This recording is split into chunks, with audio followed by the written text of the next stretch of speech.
बोलिए श्री प्राणनाथ प्यारे की जय। बोलिए श्री सद्गुरु महाराज की जय। तो दसाद जी, आज जो विषय है टॉपिक का, वो कि हम परम धाम की रूहें क्या चाहती हैं, माया चाहती हैं या ब्रह्म चाहती हैं। और पहले ये बात का उत्तर था कि हम सब ब्रह्म ही चाहते हैं, तो फिर हमारी चाल जो है वो उसके अनुकूल क्यों नहीं है? क्योंकि दुनिया में भी ये कहावत है कि जहां चाह होती है वही राह होती है। तो दुनिया का एक जीव भी इस गुत्थी को जानता है कि जहां चाह होती है वही की चाल चली जाती है, और तभी वो अपनी चाह तक पहुंच पाता है।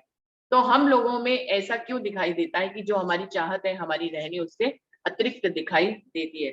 सुंदर साथ जी, इस विषय पर कल भी कुछ सुंदर साथ ने बोला था, आज भी हम लोग देखेंगे कि हमारी चाल डिफरेंट क्यों है। उसके कोई सुंदर साथ ने दो जवाब मुझे जो है स्पष्ट समझ में आए थे। उसमें एक जवाब ये था कि जीव का संग किया हुआ है आत्म ने। तो आत्म तो अक्षरातीत को चाह रही है, लेकिन जीव जो है माया से ही बना है, तो उसमें माया के विकार होते हैं। इसलिए चाहकर भी जीव जो है वो आत्मिक चाल चलना तो चाहता है, लेकिन चल नहीं पाता है। तो एक उत्तर ये मुझे समझ में आया था। और कोई सुंदर साथ इस बारे में कुछ बोले? सबसे पहले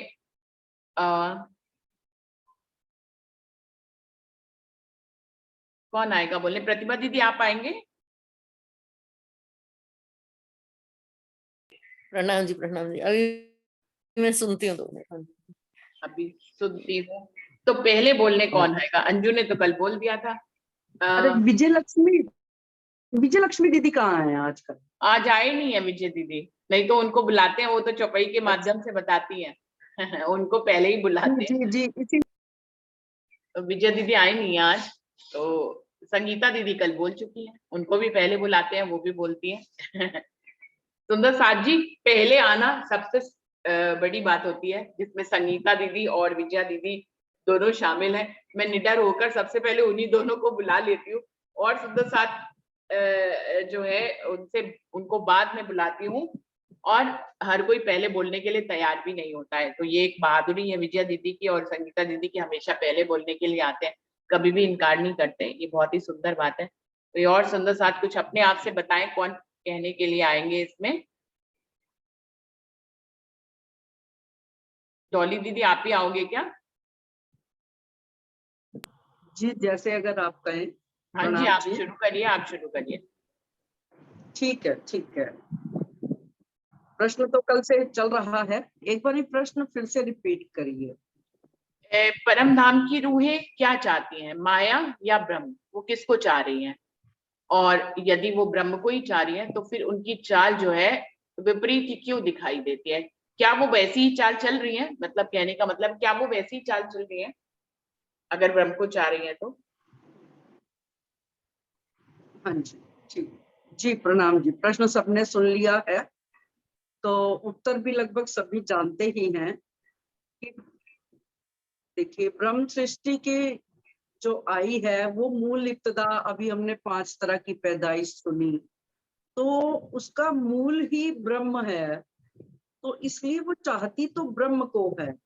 उत्तर तो वैसे कल भी मिल चुका, किंतु सुरता चाहे उसकी आत्म पर आत्म, हम वाणी में ये अध्ययन करते हैं कि दो तन तले परश के, तो दोनों तन ही, क्योंकि वहीं से ही उनका मूल संबंध है, तो वो जो मूल संबंध को तो नहीं छोड़ सकती, ना ही भूल सकती हैं।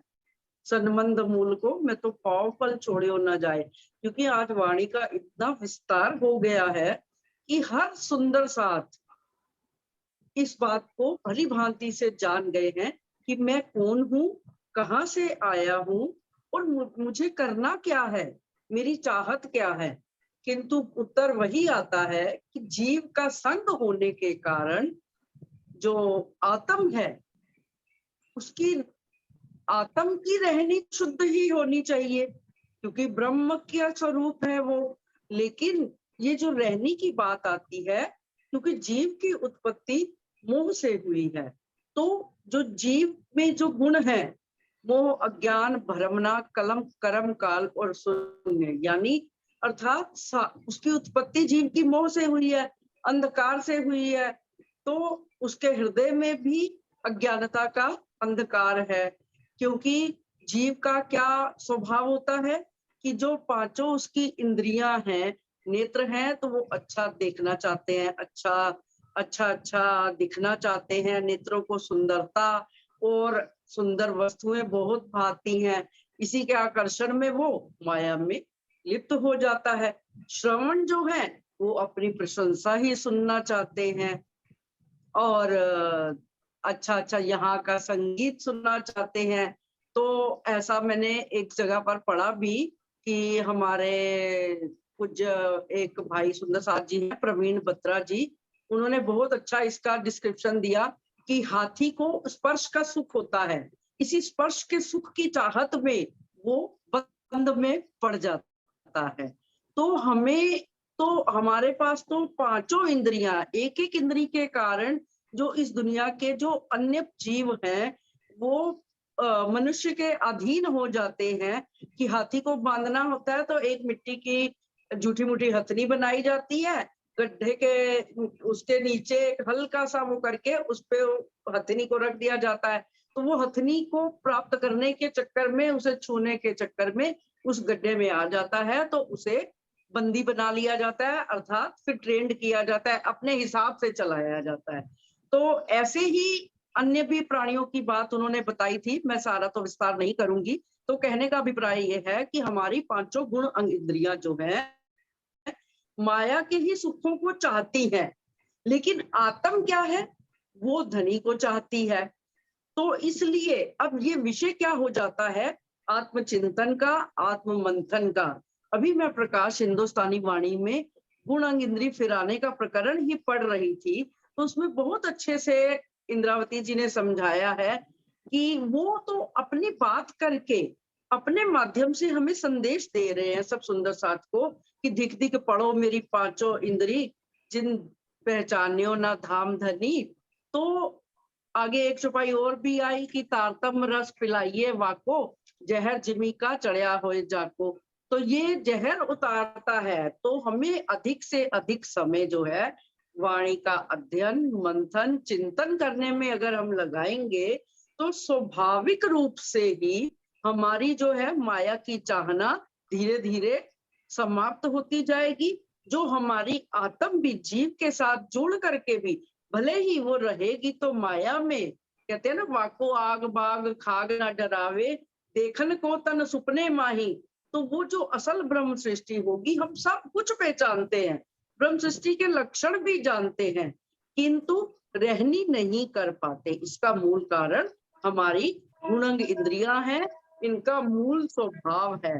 तो हमें अभ्यास से, करत करत अभ्यास के जड़मती होत सुजान, रसरी आवत जात ते सिल पर पड़त निशान।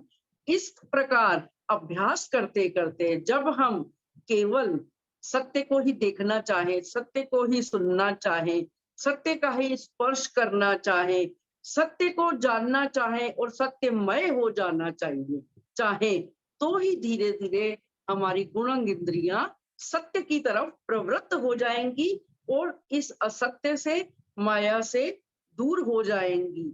आगे आगे जो हम वाणी का अध्ययन करते हैं तो महामती जी भी हमें और अनेक ब्रह्म की बातें बताती जाती हैं, क्योंकि कहते हैं जो जो होवे अरश नजीक, त्यों त्यों होवे संसार दूर। मतलब मैं चौपाई पूरी सही नहीं बोली मैंने, लेकिन इसका अभिप्राय यही है कि जैसे जैसे हम धनी के नजदीक होते जाएंगे, वैसे वैसे ही ये माया स्वतः ही हमसे छूटती जाएगी और गुण इंद्रियों का प्रभाव हमारा सकारात्मक हो जाएगा। सकारात्मक अर्थात हम धनी को ही चाहेंगे, हम पूर्ण रूप से ही धनी को समर्पित हो जाएंगे। ये विषय अब हमारे तरफ है। इंद्रावती जी ने तो हमें सारी बुद्धि दे दी, सब कुछ बता दिया। कहते हैं ना, जो हम राजनीति में भी बहस सुनते हैं, अब गेंद तुम्हारे पाले में है। तो अब हमारी तरफ राज्य महाराज ने पूरा हमारे ऊपर ही छोड़ दिया है कि हम कितना ब्रह्म सृष्टि की चाल को अपनाते हैं और अपनी रहनी द्वारा अपनी रहनी ऐसी बनाए कि हमें बोलने की आवश्यकता ना पड़े, हमारा आचरण ही हमारी बात करे और हमारे आचरण द्वारा ही समाज में भी अच्छी बातें आए, जिसमें अब मुख्य बातें तो यही है ना कि हम सब सुंदर साथ से सारे संसार के हर जीवों से प्रेममय बात करें, प्रेम का संबंध रखें, कभी भी घृणा द्वेष उसको अपने मन मस्तिष्क पर हावी ना होने दे। चाहे कितनी भी बड़ी बात हो, हम प्रयास ये कर सकते हैं कि हम अपने क्रोध के आवेग को, हम अपने घृणा के आवेग को, ईर्ष्या के आवेग को, निंदा के आवेग को भी, हर तरफ से आवेग आता है। एक बहाव जो है इस संसार का प्राकृतिक रूप से यही आता है कि हम इसमें खो जाते हैं, किंतु राज्य महाराज ने हमें ये ढाल दी है, इसके द्वारा हम अपनी रक्षा कवच बना सकते हैं और अपने आप को, अपनी आत्म को भी इन अवगुणों से सुरक्षित रख करके धनी के चरणों का ध्यान कर सकते हैं। प्रणाम जी। इन्हीं शब्दों के साथ सब सुंदर साथ के चरणों में कोटानी कोट प्रेम प्रणाम। प्रणाम जी। प्रतिभा दीदी, अब आप बोलना चाहेंगे?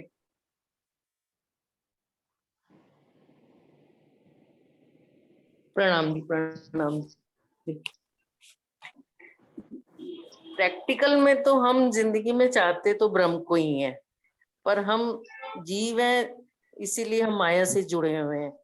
पर कोशिश करके अगर हम अपना एक लक्ष्य ब्रह्म को बनाएंगे और अपनी इंद्रियों को कंट्रोल करके समर्पण और विसर्जन करके जैसे हम अपनी रहने की चाहना करेंगे, तो शायद मेरे अनुमान से हम रहने की उस अग्रसर होने की तरफ हमें अपने आप में लगने लग जाता है, और हमारा जो हम विचार हैं वो हम आते जाते हुए देखते रहेंगे, तो हम शायद रहनी हमारी एक दृष्टा भाव से, साक्षी भाव से होती चली जाएगी, और हम अपने लक्ष्य को कुछ ना कुछ प्राप्त करने में अपनी साधना के स्तर को उस स्तर तक बढ़ा सकते हैं। शायद अगर ब्रह्म हमारा अंदर से बिल्कुल डेस्टिनेशन पॉइंट हमारा यही होगा, मेरे तो यही भाव रहता है, और निर्मल भाव से पात्रता होने से।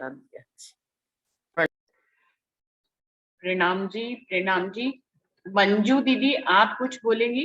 ज्योति आईफोन के नाम से सुंदर साथ जी ज्वाइन हुए। ज्योति जी, आप कुछ इस बारे में बोलना चाहेंगे, इस विषय पे? मंजू दीदी।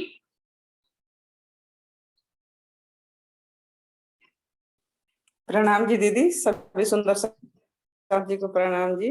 प्रणाम जी। दीदी, ऐसे तो मुझे बोलने तो नहीं आता, लेकिन फिर भी मैं बोलती हूँ कि यहाँ पर सृष्टि 3 तरह की होती है। 3 तरह की सृष्टि है, तो ब्रह्म सृष्टि ही ब्रह्म की राह पर चल सकती है, न कि जीव सृष्टि और ईश्वरीय सृष्टि को बोल सकते हैं तो ईश्वरीय सृष्टि भी उतना नहीं चलेगी और जीव सृष्टि भी नहीं चल पाएगी। ब्रह्म सृष्टि ही उस राह पर ब्रह्म के पास में जा सकती है, और जीव सृष्टि तो अपना ही ध्यान रखेगी और ईश्वरीय सृष्टि भी अपना ही अलग करेगी। कितना भी कोशिश करेंगे तो ब्रह्म सृष्टि नहीं चल पाएगी, मतलब कि जीव की चाल उतना नहीं चल पाएगी, कुछ तो अलग अंतर रहेगा ही। प्रणाम जी दीदी, इतना ही बस। कल बोला था,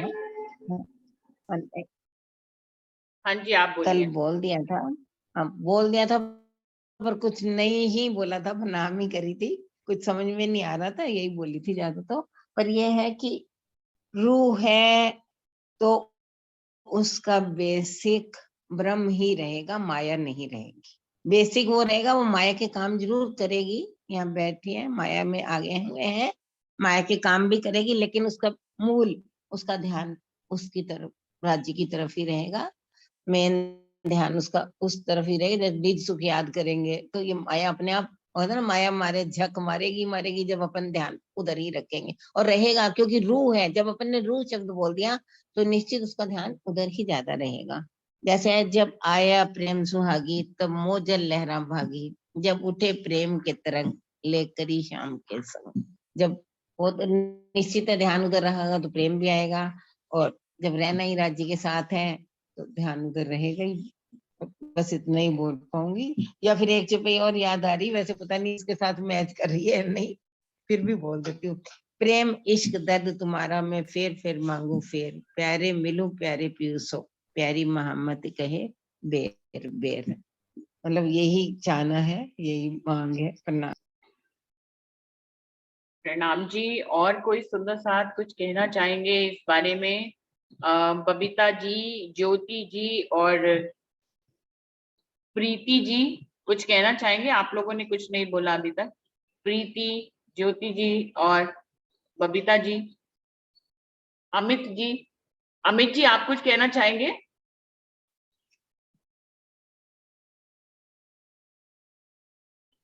प्रणाम जी। प्रणाम जी। इस पे एक ही चौपाई कहूंगा सुंदर साथ जी की जीवे वीडियो आत्मबंदी खोलिए करी पहले मिल। भैया। अमित अमित भाई जी पहले वीडियो मैं जी ऑन करिए। कुछ काम कर रहा था जी, मैं फिर कल खोल लेता अच्छा हूँ, ऐसे अच्छा, कह दो। ठीक है ठीक है। कि जीवे आत्मबंदी करी मिल अंतस्करण अंधेर तिन गिरदवाई अंधी इंद्रिया तिन लई आत्म को घेर।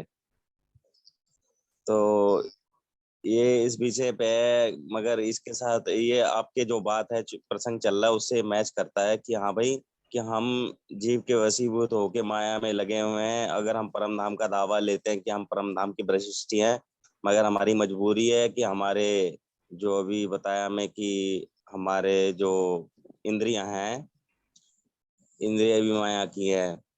मगर जो एक बात आती है कि फिर हम अगर कहते हैं कि वाणी की फिर महिमा क्या होगी, अगर जैसे बोलते हैं कि या वाणी के कारण कहीं तिल तिल कटाई दे, तो जिन्होंने तिल तिल अपनी देह कटाई थी, अगर वो आज के टाइम में यहाँ पे होते तो वो माया का बखान नहीं करते। वाणी की महिमा का फिर मूल क्या रह जाता? अगर हम आज वो कहते हैं ना कि हम जीव के ऊपर डाल देते हैं, मानते हैं सारी बात जीव का ही मूल आधार है, क्योंकि जीव ही टल होशी आत्म होगा। अगर हम जीव को एक तरफ कर देंगे, दोषी ठहरा देंगे, जीव ही जीव दोषी है, तो जीव टल होशी आत्म कभी भी नहीं हो पाएगा। फिर जीव भाव जब तक नहीं आएगा हमारे, तब तक आत्म भाव की तो कल्पना ही करना मुश्किल है। तो जी मेरा तो इतना ही कहना था जी, बस। प्रणाम जी। प्रणाम जी। प्रणाम जी। प्रीति आप कुछ कहोगे? प्रणाम जी दीदी, मैंने तो कल बोल दिया था दीदी। अच्छा, आपने बोल दिया था। मैंने तो बबीता जी कल आप बोल आएंगी? दिया था बबीता दीदी। जी आप आएंगी?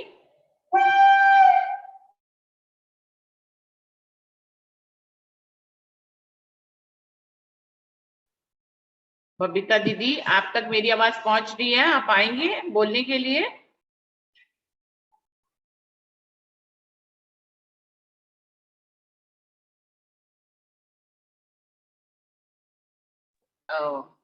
बबीता जी कहीं बिजी लग रही है, मुझे लग रहा है उन तक मेरी आवाज नहीं पहुंच रही है। तो सुंदर साथ जी कहीं ना कहीं स्पष्टीकरण तो हो ही गया है। इस टॉपिक को फिर यहीं पर ही आज इसको लेके खत्म ही करते हैं कि सबने जो भी आप बोला निष्कर्ष निकाल दीजिए ना। निष्कर्ष निकला हुआ है, बस मैं अपने शब्दों में कह देती हूँ। निष्कर्ष तो निकला ही हुआ है। सभी को ही संगठित रूप से एक ही बात समझ में आई है कि आत्म तो धनी को ही चाहती है। अगर ये पूछा जाए कि परम धाम की आत्म क्या चाहती है, तो आत्म तो चाह ही नहीं सकती कुछ, ब्रह्म के अलावा वो कुछ चाह ही नहीं सकती। माया तो वो चाह ही नहीं सकती, और अगर माया चाही भी है उसने, तो धनी नहीं उसके दिल में उपजाई थी, तो उसने खेल देखने की चाह की थी। वैसे वो माया को चाहती नहीं, जिस चीज को वो जानती ही नहीं उसको कैसे चाहेगी? परमधाम में रूहें माया के बारे में नहीं जानती थी, तो माया को नहीं चाह सकती। तो ये तो निश्चित रूप से अखंड है इस प्रश्न के उत्तर में कि परम धाम की रूहें क्या चाहती है, तो वो ब्रह्म को ही चाहती है। वो आदि काल से, जब से परम धाम है, जब से राज्य है, वो सिर्फ परम धाम और राज्य को ही जानते हैं और उन्हीं को ही चाहेंगी। इसके अलावा वो किसी को चाहती नहीं, क्योंकि ना वो जानते हैं ना वो चाहेंगे।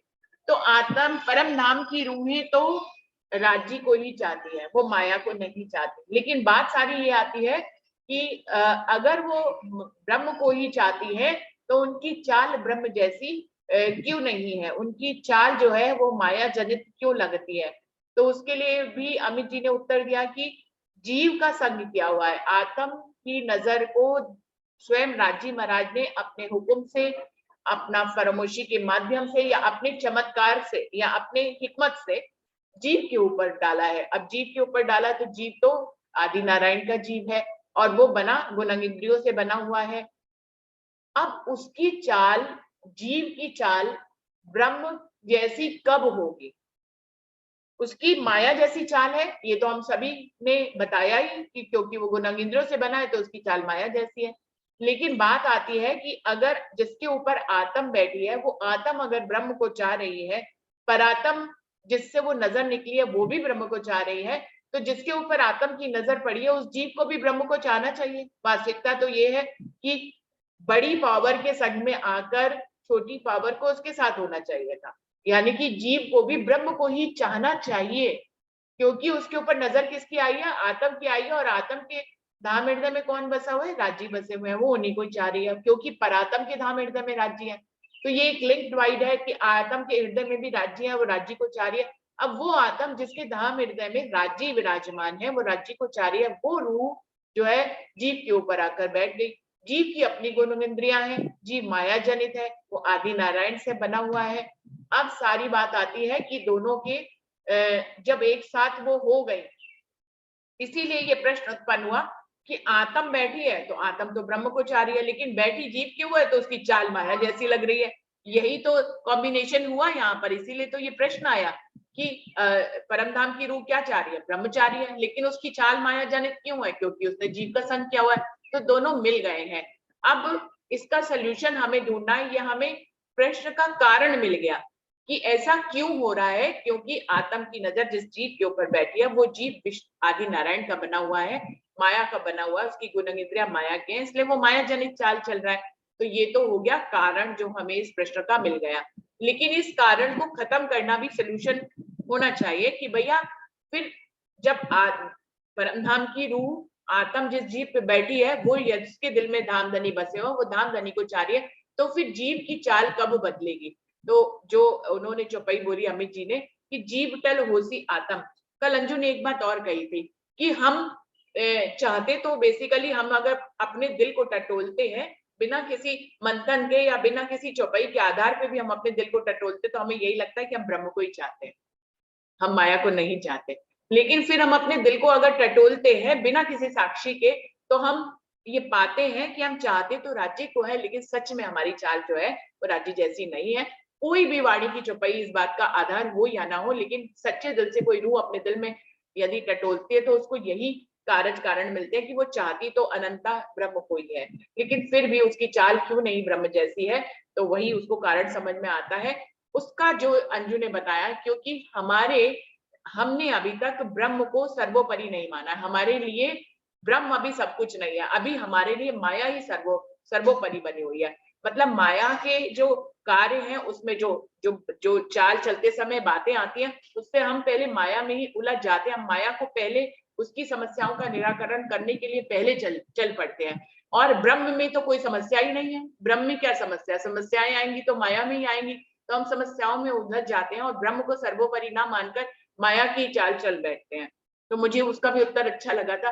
तो बात सारी इसी में सोल्यूशन में छुपी हुई है कि फिर जीव की चाल ब्रह्म जैसी कब होगी, जब जीव टल होसी आत्म, जब जीव को जो है वो आत्मिक स्तर पे आ जाएगा, जब जीव की स्थिति आत्मिक स्तर, आत्मा तो आत्मिक ही है, उसको क्या चाल चलनी है, आत्मा ने तो कोई चाल ही नहीं चलनी, वो तो दृष्टा है, सारी चाल तो चलने की बात तो जीव की है ना, जीव को चलनी है। तो जीव कब ब्रह्म जैसी चाल चल पाएगा, या वो ब्रह्म को कब चाह पाएगा कि उसकी जैसी चाल चल पाए, तो वो जीव जब आत्म स्वरूप हो जाएगा, जब उसके लिए ब्रह्म ही सर्वोपरि हो जाएगा। जैसे अंजू ने कहा कि अभी माया के झंझट हमारे लिए सर्वोपरि होते, वो सामने खड़े होते हैं, अब हम उस समय ब्रह्म को याद करें या माया की समस्या से को सुलझाएं, तो हम पहले माया की समस्या को सुलझाने में लग जाते हैं।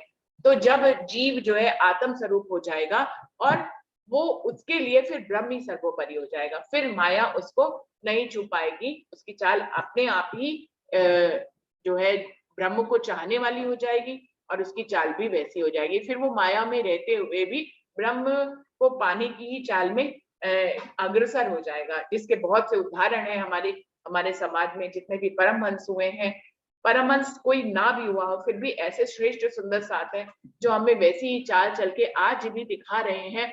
अपनी अपनी दृष्टि से देखेंगे तो हमें दिख जाएंगे, आज भी ऐसे हैं। जरूरी नहीं है कि परमहंस के रूप में तो है ही है, लेकिन अभी भी कुछ सुंदर साथ ऐसे जिनके ऊपर हम आश्चर्य करते हैं, अपने से उनको अलग पाते हैं कि इनकी चाल हमारे जैसे ही होकर फिर भी हमारे साथ ही चलकर ये कैसे अलग निकल गए, कैसे ये इन्होंने सब कुछ अपना घर बार छोड़ दिया, कैसे ये ब्रह्म की चाल में चल पड़े हैं, कैसे लगता है कि इनकी रहनी सर्वोपरि है, तो हमें दिखता है सुंदर साथ जी। और उन्हीं से हम उदाहरण लें और उनको देखकर हमें पता लगता है कि उनके जीव में माया जनित विकार अब नहीं रहे हैं। वो जो है ब्रह्म जैसी ही चाल चल रहे हैं, उनके लिए ब्रह्म ही सर्वोपरि है। इसके लिए माया की कोई भी चीज, कोई भी उलझन आड़े आए, वो उसको पार कर जाते हैं, वो उस उलझन की तरफ देखते ही नहीं है, वो ब्रह्म की तरफ ही देखते हैं, उनको ब्रह्म की ही चाल चलनी होती है। तो हमारे सामने ऐसे बहुत से उदाहरण है। और जब जीव आत्म स्वरूप हो जाएगा, उसके लिए ब्रह्म सर्वोपरि हो जाएगा, तो उसकी चाल भी ऑटोमेटिकली वैसी ही हो जाएगी। मुझे तो यही समझ में आता है। और सुंदर साथ कुछ इसमें ऐड करना चाहें तो जरूर से ऐड करें, मुझे तो अपने शब्दों में यही समझ में आया। प्रणाम जी। और कोई सुंदर साथ कुछ कहना चाहेंगे? रंजना दीदी आप कुछ कहना चाहेंगे? दिल्ली से रंजना दीदी ने ज्वाइन किया है। रंजना दीदी आप कुछ कहना चाहेंगे?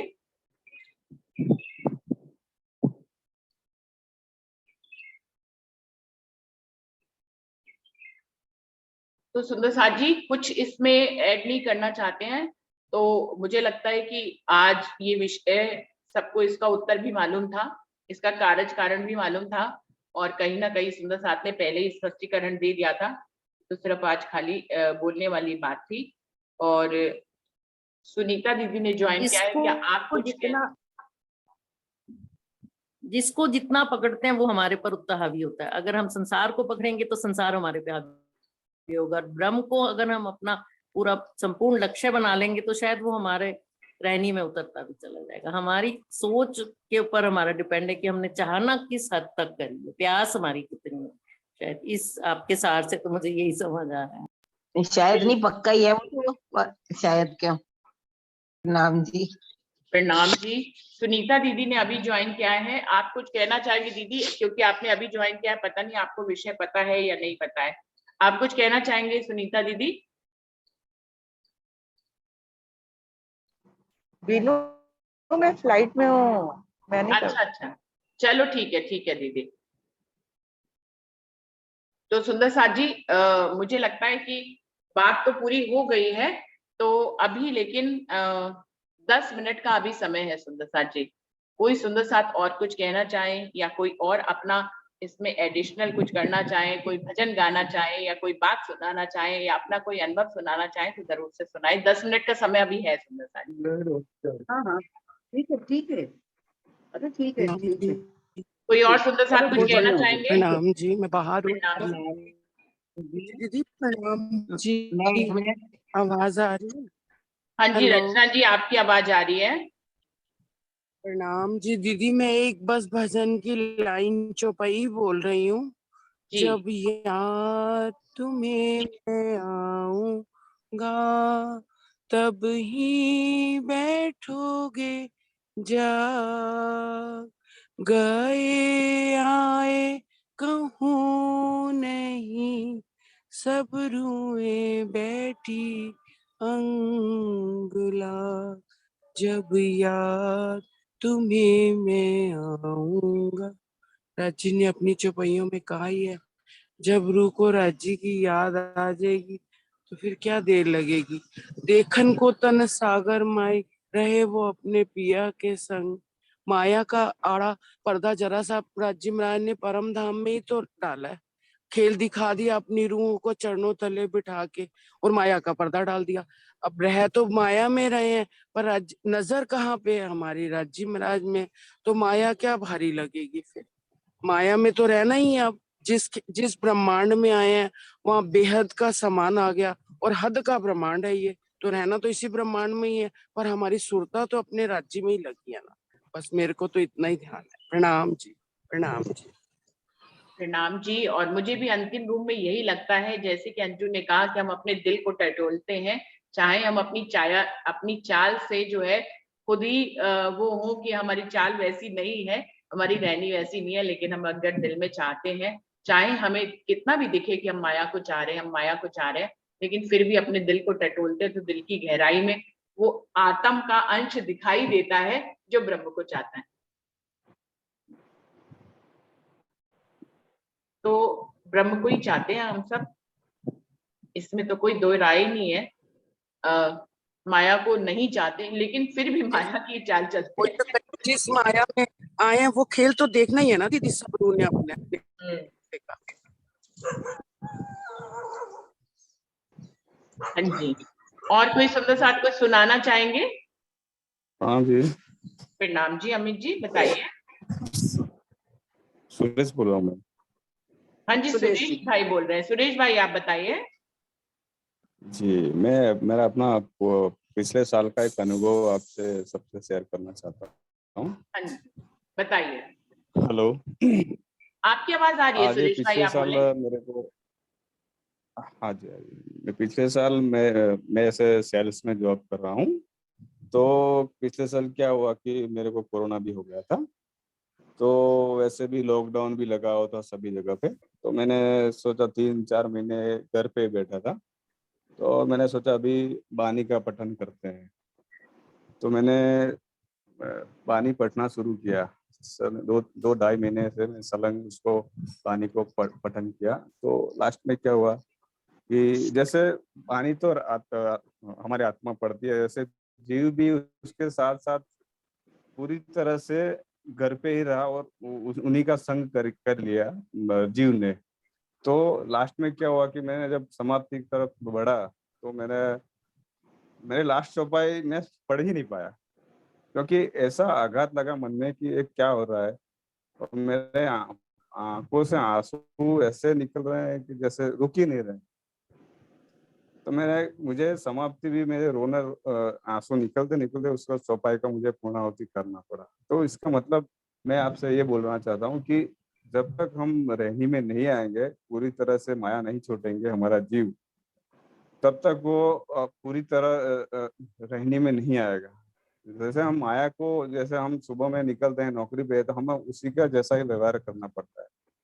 तो हम निरंतर आत्म का संग करते रहेंगे, उन्हीं के कदमों में चलेंगे, तो हमारा निश्चित ही है कि वो जीव को भी रहने में हो अपने आप ही आ जाएगी। जब तक हम माया में हैं तब तक उसी में ही उलझे रहेंगे। जब तक हम आत्म की चाल पे निरंतर नहीं चलेंगे तब तक हम रहने में कभी नहीं आ पाएंगे। तो मेरा जो अनुभव था लास्ट में ईयर का, कि मैं निरंतर 2.5-3 महीने से वाणी पढ़ रहा था, टीका रहित मैंने जो पठन किया। तो मेरे को ऐसा लगा कि मैं सही में राजी महाराज ने कोरोना ला के बहुत अच्छा किया कि भी मैं निरंतर 3 महीने राज्य के वाणी का पठन, मुझे अब तक मैं 15-20-25 साल हो गए। शुरुआत में मैंने 96 में जो पढ़ा था मैंने राज्य का, वहाँ बड़ौदा में। तो ऐसे ही जल्दी में हम पढ़ लेते हैं समाप्ति। लेकिन अभी ये कोरोना काल में मुझे 3 महीना मैंने जो पढ़ा दिन में 5-7 घंटे, तो मुझे ऐसा लगा कि ये सही में राजीव महाराज ने कुछ मेहर किया मेरे पे, और मुझे पूरा वाणी का पढ़ने का मौका मिला। तो मैं राजी का सही में मेरे को मेहर हुआ कि मैंने सही में समझा थोड़ा बहुत, और आंसू ऐसे निकले कि मेरे को कुछ समझ में नहीं आया कि ये क्या हो रहा है। एकदम से जैसे मेरे आत्म क्या हो रहा है, ऐसे क्षोभजनक स्थिति में रह गई कि जैसे आंसू निकले, मैं पढ़ ही नहीं पाया लास्ट चौपाई, तो ये क्या हो रहा है। तो फिर मुझे समाप्ति भी ऐसा ही करना पड़ा रोते रोते। तो मेरा ये लास्ट मंथ शेयर का मेरा अनुभव था।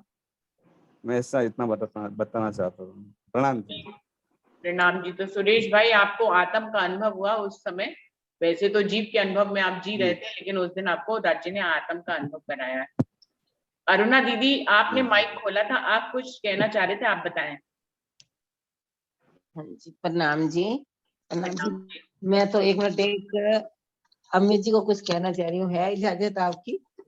तो अमित जी की इजाजत है, अमित जी कोई मना थोड़ी करेंगे आपको कुछ कहने के लिए। हाँ जी, बताइए। आपकी मेरी भी है, बिल्कुल कहिए आप। आप चुपाई है, चुपाई के माध्यम से, ये ऐसे कुछ भी नहीं है। आप कहिए अपने साथ को, जो तुझे खुले वचन, सुध तो नहीं साथ को, पर तो भी अपने सजन। उनको कहना, उनको वचन खुल रहे हैं तो वो हमें समझाने का कष्ट कर दे। वो नहीं करे कि जरा सुंदर साथ नहीं बता, अरे आप बता दीजिए, हम तो नहीं बता पा रहे, हमें शुद्धि नहीं है, हमें अकल नहीं है। तो आपको राजीव ने दिया है, तो आप हर क्वेश्चन का आंसर देंगे, हर क्वेश्चन का आंसर अमित जी देंगे, प्लीज। ठीक है अमित जी? अमित तो जी अब आपके आप साथी बोलिए, हैं, आप जो उनके उन्होंने साथी बोला है। सुंदर साथ साथ तो है ही, अपन सुंदर साथ तो है ही, जूम के साथी तो है ही ना। प्रणाम जी अमित जी। प्रणाम जी अमित जी, पता नहीं आपकी बात, अमित जी हाँ जी आप आए हैं कुछ जवाब देने के लिए कि नहीं सुन रहे हैं आप बात? कभी कभी काम में बिजी होते तो मीटिंग में तो होते हैं, हम बात नहीं सुन रहे होते चलो हैं, ऐसा कई बार होता है। चलिए ठीक, रिकॉर्डिंग में सुन लेंगे। हाँ जी ठीक है। तो हाँ ठीक है, ये एक दो भजन की लाइनों से हम फिर समाप्त करते हैं। हाँ जी। मुझे प्यार का आसरा देने वाले, मुझे प्यार का आसरा देने वाले, रूहों के मालिक निज धाम वाले, मुझे प्यार का आसरा देने वाले, रंग महल में जो रहने वाली, सात घाट में खेलन वाली, रंग महल में जो रहने वाली, सात घाट में खेलन वाली, उसको तेरे बिना कौन संभाले, मुझे प्यार का आसरा देने वाले, मुझे प्यार का आसरा देने वाले, हक रूहों में और रूह हक में, अरस परस का नाता अरस में, हक रूहों में और रूह हक में, अरस परस का नाता अरस में, नैनों से अमीरस, नैनों से अमीरस छलकाने वाले, मुझे प्यार का आसरा देने वाले, मुझे प्यार का आसरा देने वाले। प्रणाम। प्रणाम जी। प्रणाम जी सुंदर साथ जी, प्रणाम कर लेते हैं क्योंकि 1 ही मिनट रह गया है। तो प्रणाम जी सभी सुंदर साथ जी को प्रेम प्रणाम जी। प्रणाम जी। प्रणाम जी। प्रणाम जी प्रणाम। जी को प्रणाम जी। प्रणाम जी। प्रणाम जी।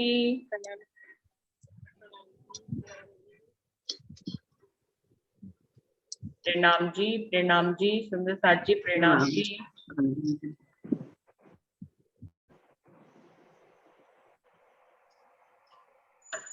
अंदर जाके रखो फिर पैसा ले पाते हो नहीं तो।